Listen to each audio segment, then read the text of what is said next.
আসসালামু আলাইকুম ওরহমতুল্লাহ। পবিত্র রমজান মাসে এই ৫টি আমল বেশি বেশি করুন ইনশাআল্লাহ, যার প্রতিদানে আপনি পাবেন অসংখ্য অসংখ্য সওয়াব। আপনি দেখবেন আপনার জীবন পাল্টে যাবে ইনশাআল্লাহ। প্রিয় দর্শক, কোনো ব্যক্তি যদি পবিত্র রমজান মাসে রোজা রাখার পাশাপাশি এই ৫টি আমল করতে পারে, মহান রব্বুল আলামিন তাকে অসংখ্য সওয়াব দান করবেন, তার গুনাহ মাফ করবেন, তাকে গায়েবী খাজানা থেকে রিজিক দান করবেন, এছাড়াও তাকে অসংখ্য পুরস্কার দান করবেন। প্রিয় দর্শক, আজকের ভিডিওতে আমি যে ৫টি আমলের কথা বলবো তার অর্থ ফজিলত সহকারে আমি আপনাদেরকে ভিডিওতে বলছি। মানে এই ৫টি আমলের গুরুত্ব কি, কেন আপনাকে এই আমলগুলো করতে হবে, আর এই ৫টি আমলের ফজিলত কি, অর্থাৎ কি লাভ হবে আপনার এই আমলগুলো করে, তাই আজকের ভিডিওতে আলোচনা করব। তাই প্রিয় দর্শক, আপনাদের কাছে আমার একটি অনুরোধ হলো, ধৈর্য সহকারে ভিডিওটি শেষ পর্যন্ত দেখুন, না টেনে। তাহলে ভিডিওটি দেখে এখান থেকে এই আমলগুলো করে আপনি অনেক উপকৃত হতে পারবেন ইনশাল্লাহ। তাহলে চলুন শুরু করা যাক।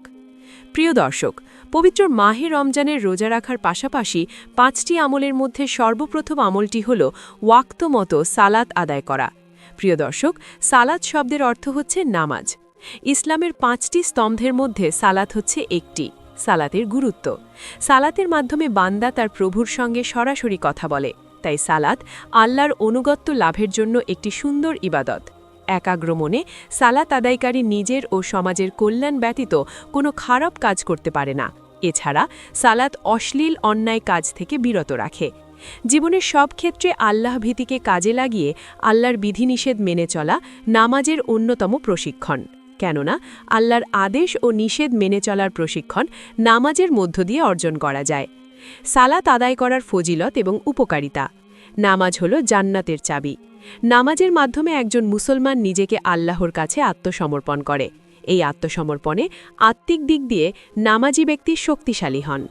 জামাতে নামাজ আদায় করা একাকী নামাজ আদায় করার চেয়ে ২৭ গুণ বেশি সোয়াবের। বুখারী শরীফ হাদিস নং ৬৪৫, মুসলিম শরীফ হাদিস নং ৬৪০। নামাজ ফরজ ইবাদত হলেও নামাজ আদায়ের মূল উপকারিতা হচ্ছে অন্যায় ও অশ্লীলতা থেকে মানুষকে বিরত রাখা।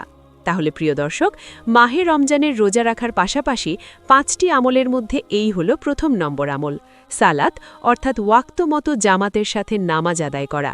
আর মহিলাদের ক্ষেত্রে বাড়িতে নামাজ আদায় করা। শুধু রমজান মাস নয়, পুরোটি বছর জুড়ে জামাতের সাথে সালাত আদায় করা। তার বিনিময়ে আপনি পাবেন অসংখ্য সোয়াব এবং জান্নাত। রমজানের এই পবিত্র দিনগুলোতে মহিলারা সাহারি খাওয়ার পর কিংবা ইফতারের আগের অবসর সময়ে অথবা প্রত্যেক সালাতের পর জায়নামাজে বসে নিয়মিত কুরআন তেলাওয়াতের অভ্যাস গড়ে তুলবেন।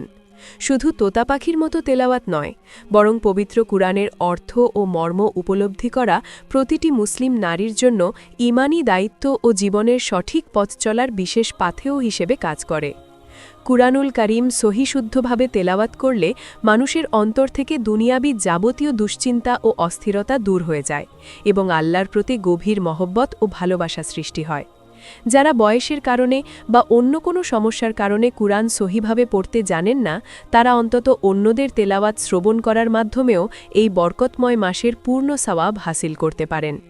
কুরআন শিক্ষা করা ও অন্যকে তা শেখানোর গুরুত্ব অপরিসীম, কারণ রসূল সাল্লাল্লাহু আলাইহি ওয়াসাল্লাম বলেছেন, তোমাদের মধ্যে সেই ব্যক্তিই সবচেয়ে শ্রেষ্ঠ যে নিজে কুরআন শিক্ষা করে এবং অন্যকে তা শিক্ষা দেয়। একজন দিনদার গৃহিণী হিসেবে আপনি যদি আপনার সন্তানদের শৈশবেই কুরআন শিক্ষা দেন, তবে আপনি দুনিয়া ও আখিরাতে আল্লাহর পক্ষ থেকে সর্বোত্তম সম্মানের অধিকারী হতে পারবেন ইনশাআল্লাহ। রমজান মাসে অন্তত একবার হলেও সওয়াবের নিয়তে খতমে কুরআন করার চেষ্টা করবেন, যাতে করে সারা বছরের জন্য আপনার হৃদয়ে কুরআনের নূর স্থায়ীভাবে সংরক্ষিত হয়ে যায় এবং অন্তর পবিত্র হয়। আল্লাহর কালাম পাঠ করলে মুমিনের মর্যাদা বৃদ্ধি পায়। তাই একজন নারী হিসেবে নিজেকে আল্লাহর প্রিয় বান্দি হিসেবে গড়ে তুলতে কুরআনের সাথে নিবিড় সম্পর্ক স্থাপন করা অত্যন্ত জরুরি কাজ। রমজানের প্রতিটি মুহূর্তে কুরআনের আয়াতগুলো গুঞ্জরিত হলে শয়তান সেই ঘর থেকে পলায়ন করে এবং ঘরের প্রতিটি সদস্যের মাঝে ধৈর্য ও তাকওয়ার গুণাবলী জাগ্রত হতে শুরু করে। কুরআন তেলাওয়াতকারী মহিলার চেহারা থেকে এক প্রকার নূর প্রকাশিত হয়, যা তার ঈমানের পরিচয় বহন করে এবং তাকে দুনিয়ার যাবতীয় পাপাচার ও অশ্লীলতা থেকে দূরে রাখতে সাহায্য করে। কুরআনের প্রতিটি শব্দ যেন এক একটি মুক্তোর মতো, যা পাঠ করলে আত্মিক প্রশান্তি আসে, এবং কবরের নিঃসঙ্গ জীবনে এই কুরআনই হবে আমাদের পরম বন্ধু ও সহচর। রমজানের এই বিশেষ দিনগুলোতে যখন সারা বিশ্বের মুসলিমরা ইবাদতে মগ্ন থাকে, তখন একজন নারী হিসেবে আপনার কুরআন পাঠের আওয়াজ আরশে আজিমে আল্লাহর কাছে প্রিয় হয়ে ওঠে। রমজানের রোজা ও নামাজের পাশাপাশি তৃতীয় যে বিশেষ আমলটি আমাদের মা ও বোনদের জন্য অত্যন্ত জরুরি ও সহজ কাজ, তা হল সর্বাবস্থায় আল্লাহর জিকির করা। গৃহস্থালির হাজারো কাজের ব্যস্ততার মাঝেও একজন সচেতন মুমিন নারী মুখে মুখে সুবহানাল্লাহ, আলহামদুলিল্লাহ ও আল্লাহু আকবার পাঠ করে নিজের সময়কে সাওয়াবের ভাণ্ডারে পরিণত করতে পারেন। জিকির হল ইসলামের এমন এক সহজ ও ফলদায়ক ইবাদত, যা আদায় করতে সবসময় অজু থাকা শর্ত নয়। তাই মহিলারা ঘরের কাজ করা অবস্থায়ও জিকিরে লিপ্ত থাকতে পারেন। ইফতারের জন্য রান্না করা, ঘর পরিষ্কার করা বা ছোট সন্তানকে ঘুম পাড়ানোর সময় মনে মনে জিকির করলে সেই কাজে আল্লাহর পক্ষ থেকে বিশেষ বরকত ও আসমানি রহমত নাজিল হয়। পবিত্র কুরআনে মহান আল্লাহ তাআলা সুস্পষ্ট নির্দেশ দিয়ে বলেছেন, হে মুমিনগণ, তোমরা অধিক পরিমাণে আমাকে স্মরণ করো, যেন তোমরা দুনিয়া ও আখিরাতে সফলকাম হতে পারো। নিয়মিত জিকির করার মাধ্যমে মনের ভেতর বাসা বাঁধা শয়তানের কুমন্ত্রণা বা ওয়াসওয়াসা দূর হয় এবং অন্তরে এক প্রকার ঐশ্বরিক শক্তি ও অনাবিল মানসিক প্রশান্তি অনুভূত হতে থাকে। একজন নারী যখন সংসারের কাজের ফাঁকে আল্লাহর জিকিরে মশগুল থাকেন, তখন তার ঘরের পুরো পরিবেশ শান্তিময় হয়ে ওঠে এবং সেই ঘরে রহমতের ফেরেশতারা সারাক্ষণ অবস্থান করেন। সকাল ও সন্ধ্যায় নির্দিষ্ট মাসনুন দোয়া ও জিকিরগুলো পাঠ করার মাধ্যমে একজন নারী নিজেকে ও নিজের পরিবারকে সারাদিনের যাবতীয় অনিষ্ট ও কুদৃষ্টি থেকে রক্ষা করতে সক্ষম হন। রাসূলুল্লাহ সাল্লাল্লাহু আলাইহি ওয়াসাল্লাম বলেছেন, যে ব্যক্তি নির্জনে আল্লাহকে স্মরণ করে চোখের পানি ফেলে, তাকে কিয়ামতের দিন আল্লাহর আরশের সুশীতল ছায়ায় স্থান দেওয়া হবে। রমজানের পবিত্র ও মহিমান্বিত মুহূর্তে জিকিরের মাধ্যমে আল্লাহর নৈকট্য লাভ করা একজন মুমিন নারীর জন্য জীবনের সবচেয়ে বড় পাওয়া এবং জান্নাত লাভের সহজ মাধ্যম। কালেমা তাইয়েবা লা ইলাহা ইল্লাল্লাহ পাঠ করার মাধ্যমে তাওহীদের স্বাদ গ্রহণ করা যায়, যা একজন নারীর ঈমানকে পাহাড়ের মতো মজবুত করে এবং পরকালে কঠিন বিপদে মুক্তির পথ দেখায়।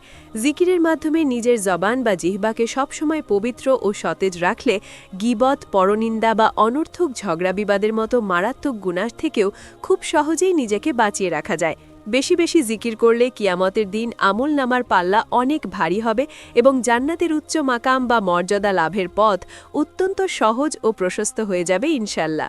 সুবহানাল্লাহি ওয়া বিহামদিহি পাঠ করলে জান্নাতে একটি করে গাছ রোপণ করা হয়। তাই একজন নারী চাইলে জিকিরের মাধ্যমে জান্নাতে নিজের জন্য বিশাল বাগান তৈরি করতে পারেন।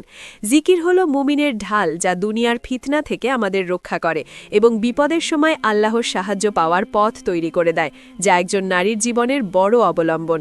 রমজান মাসে জিকিরের ফজিলত অন্য মাসের তুলনায় ৭০ গুণ বেশি বৃদ্ধি পায়। তাই এই সুবর্ণ সুযোগ হাতছাড়া না করে সবসময় মুখে আল্লাহর নাম রাখা বুদ্ধিমান নারীর কাজ।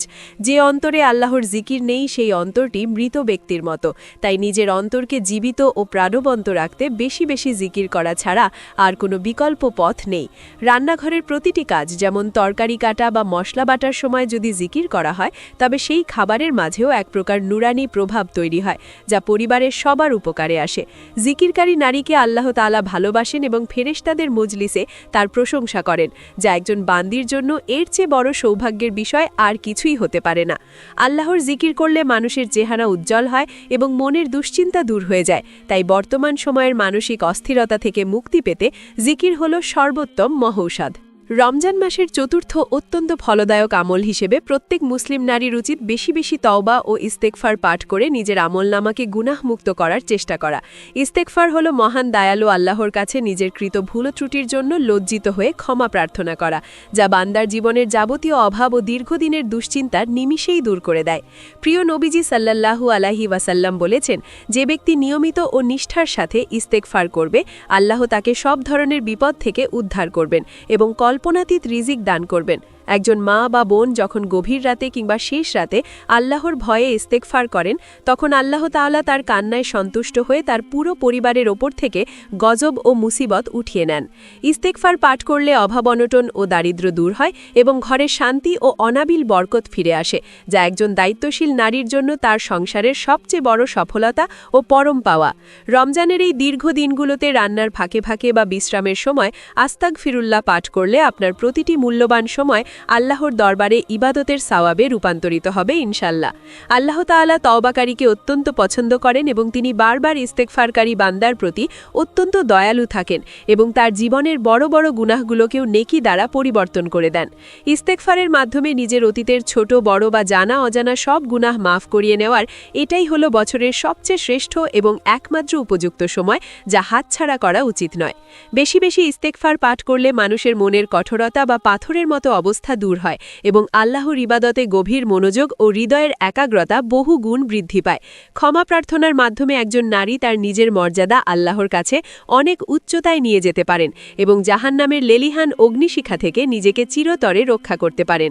সাইয়েদুর ইস্তেগফার পাঠ করা মহিলাদের জন্য অত্যন্ত বরকতময়, কারণ এটি পাঠ করে কেউ যদি মারা যায় তবে তার জন্য জান্নাতের নিশ্চয়তা দেওয়া হয়েছে বিভিন্ন হাদিসে। রমজান মাসে গুনাহ মাফের ঘোষণা দেওয়া হয়েছে, তাই একজন নারী হিসেবে সিজদায় পড়ে আল্লাহর কাছে নিজের পাপের জন্য রোনা জারি করা ও ক্ষমা চাওয়া অত্যন্ত জরুরি। ইস্তেগফার পাঠকারী নারীর দোয়া আল্লাহ কখনো ফিরিয়ে দেন না এবং তার মনের সব নেক তামান্না ও আশাগুলো আল্লাহ তাআলা আপন কুদরতে পূর্ণ করে দেন ইনশাআল্লাহ। পরিবারের সুখ শান্তির জন্য একজন নারীর ইস্তেগফার করা অনেক বেশি কার্যকর, কারণ আল্লাহ পুণ্যবতী নারীদের দোয়ার বরকতে অনেক সময় আযাব থেকে সমাজকে রক্ষা করেন। ইস্তেগফারের মাধ্যমে রিজিকে বরকত আসে, তাই যারা সাংসারিক টানাটানির মধ্যে আছেন তারা এই রমজানে বেশি বেশি ইস্তেগফার পড়ার আমলটি দৃঢ়ভাবে আঁকড়ে ধরার চেষ্টা করবেন। প্রতিটি নিঃশ্বাসে ইস্তেগফার থাকলে মানুষের মনে প্রশান্তি আসে এবং মৃত্যুর সময় কালেমা নসিব হওয়ার সম্ভাবনা অনেক বেশি থাকে, যা একজন মুমিনের চূড়ান্ত চাওয়া। নিজের সন্তানদের উজ্জ্বল ভবিষ্যতের জন্য এবং তাদের নেককার হিসেবে গড়ে তুলতে একজন মায়ের ইস্তেগফার ও দোয়া কবুলের সম্ভাবনা সবচেয়ে বেশি থাকে এই রমজান মাসে। ইস্তেগফার হলো গুনাহ ধোয়ার সাবানের মতো, যা মানুষের আত্মাকে পরিচ্ছন্ন করে এবং মহান রবের সামনে দাঁড়ানোর মতো সুন্দর যোগ্যতা দান করে, যা অত্যন্ত প্রয়োজনীয়। রমজানে ইফতারের মুহূর্ত কি দোয়া কবুলের সময়, তাই সেই সময় খাবারের সামনে বসে আল্লাহর কাছে নিজের গুনাহের জন্য ক্ষমা চাওয়া ও ইস্তেগফার করা বুদ্ধিমানের কাজ। আল্লাহর ক্ষমা যে কত বড় তা ভাষায় প্রকাশ করা অসম্ভব, তাই নিরাশ না হয়ে ইস্তেগফারের মাধ্যমে রবের কাছে ফিরে আসার এটাই হলো পরম সুযোগ, যা প্রতি বছর ফিরে আসে না। রমজান মাসের পঞ্চম ও সর্বশেষ অত্যন্ত গুরুত্বপূর্ণ ও মর্যাদাপূর্ণ আমলটি হল প্রিয় নবী মুহাম্মদ সাল্লাল্লাহু আলাইহি ওয়াসাল্লামের প্রতি অধিক পরিমাণে দরুদ ও সালাম পাঠ করা। দরুদ পাঠের মাধ্যমে দুনিয়া ও আখেরাতে আল্লাহর বিশেষ রহমত লাভ করা যায় এবং স্বয়ং আল্লাহ তাআলা পাঠকারীর উপর বারংবার রহমত ও শান্তি বর্ষণ করতে থাকেন। রাসূলুল্লাহ সাল্লাল্লাহু আলাইহি ওয়াসাল্লাম ইরশাদ করেছেন, যে ব্যক্তি আমার উপর একবার দরুদ পাঠ করবে আল্লাহ তার 10টি বড় বড় গুনাহ মাফ করবেন এবং 10টি রহমত দান করবেন। একজন মুমিন নারী হিসেবে আপনি আপনার জবানকে সবসময় দরুদ শরীফ পাঠের মাধ্যমে সিক্ত রাখলে কঠিন কিয়ামতের দিন রাসূলের সুপারিশ বা শাফায়াত লাভের আশা করতে পারেন। কিয়ামতের দিন রাসূল সাল্লাল্লাহু আলাইহি ওয়াসাল্লামের সবচেয়ে কাছে ও সান্নিধ্যে সেই ব্যক্তিই থাকবে যে দুনিয়াতে তার প্রতি সবচেয়ে বেশি দরুদ ও সালাম পাঠ করে নিজের ভালোবাসা প্রকাশ করেছে। রমজানে দরুদ পাঠের সওয়াব অন্য সময়ের তুলনায় বহু গুণ বৃদ্ধি পায়, তাই ইফতারের ঠিক আগে বা সালাতের পরে দীর্ঘক্ষণ দরুদ পাঠ করতে একদম ভুলবেন না। দরুদ পাঠ করলে মনের নেক মকসুদ বা লক্ষ্য পূরণ হয় এবং যে কোনো দোয়া কবুল হওয়ার পথে থাকা অদৃশ্য বাধাগুলো খুব দ্রুত ও নিশ্চিতভাবে দূর হয়ে যায় ইনশাল্লাহ। আল্লাহ তাআলা পবিত্র কোরআনে নির্দেশ দিয়েছেন যে আল্লাহ ও তার ফেরেশতারা নবীর প্রতি দরুদ পড়েন, তাই হে মুমিনরা তোমরাও তার প্রতি দরুদ ও সালাম পাঠ করো। সালাতুত তসবিহ বা সালাতুল হাজতের মতো নফল নামাজের পাশাপাশি দরুদ শরীফের আমল একজন নারীর আধ্যাত্মিক উন্নতির জন্য সোপান হিসেবে কাজ করে থাকে সব সময়। দরুদ শরীফ পাঠ করলে ঘরে বরকত আসে এবং স্বামী সন্তানদের মাঝে মহব্বত বৃদ্ধি পায়, কারণ দরুদ হলো শান্তির বার্তা যা মুমিনের প্রতিটি ঘরে ছড়িয়ে পড়ে। যে ব্যক্তি নবীর নাম শুনে দরুদ পড়ে না তাকে রাসূল সাল্লাল্লাহু আলাইহি ওয়াসাল্লাম কৃপণ বলে অভিহিত করেছেন, তাই একজন নারী হিসেবে নিজেকে এই অভিশাপ থেকে দূরে রাখতে সব সময় দরুদ পড়বেন। দরুদ পাঠ করে অভাব দূর হয় এবং হারানো সম্মান ফিরে পাওয়া যায়, তাই সামাজিক জীবনে মর্যাদার সাথে বেঁচে থাকতে এই আমলটির গুরুত্ব অপরিসীম ও অতুলনীয়। রমজান মাসে তাসবিহ হাতে নিয়ে বা হাতে গুনে কয়েক হাজারবার দরুদ পড়ার টার্গেট নিতে পারেন, যাতে করে আপনার পুরো রমজান মাসটি নবী প্রেমের নূরে আলোকিত হয়ে ওঠে। দরুদ পাঠের মাধ্যমে মাধ্যমে ফেরেশতারা আপনার নাম নিয়ে রসুল সাল্লাল্লাহু আলাইহি ওয়াসাল্লামের রাউজা মুবারকে সালাম পৌঁছে দেন, যা একজন সাধারণ মানুষের জন্য অনেক বড় সম্মানের বিষয়। আল্লাহর সন্তুষ্টির পর একজন মুমিনের সবচেয়ে বড় লক্ষ্য হল রাসূলের ভালোবাসা পাওয়া, আর দরুদ পাঠই হল সেই ভালোবাসা পাওয়ার একমাত্র ও সরাসরি রাজপথ। মহিলারা যেহেতু ঘরে বেশি সময় কাটান, তাই তারা চাইলে দরুদ পাঠের মাধ্যমে পুরো ঘরকে একটি ইবাদতখানায় পরিণত করতে পারেন, যা শয়তানি প্রভাব থেকে মুক্ত থাকবে। যে দোয়ার আগে ও পরে দরুদ পাঠ করা হয় না, সেই দোয়া আসমানে পৌঁছায় না। তাই আপনার রমজানের প্রতিটি দোয়া কবুল করাতে চাইলে অবশ্যই দরুদ শরীক করবেন। দরুদ পাঠকারী নারীর মন নরম হয় এবং তার আখলাক বা চরিত্র সুন্দর হয়, যা একটি আদর্শ মুসলিম পরিবারের ভিত্তি হিসেবে কাজ করে এবং সমাজকে সুন্দর করে। রাসূলের প্রতি ভক্তি ও শ্রদ্ধা প্রকাশের অন্যতম মাধ্যম হল দরুদ। তাই জীবনের প্রতিটি পদক্ষেপে নবীর সুন্নাহ ও দরুদকে আঁকড়ে ধরা প্রতিটি নারীর কর্তব্য। আল্লাহ তাআলা আমাদের সকল মা ও বোনদের এই 5টি আমল যথাযথভাবে পালন করে রমজানের সোয়াব হাসিল করার এবং পরকালে জান্নাতি হওয়ার তৌফিক দান করুন। আমিন। আল্লাহ আমাদের সকলকে এই পবিত্র রমজান মাসে বেশি বেশি নেক আমল করার এবং তার প্রিয় বান্দা হিসেবে কবুল হওয়ার তৌফিক দান করুন। আমিন।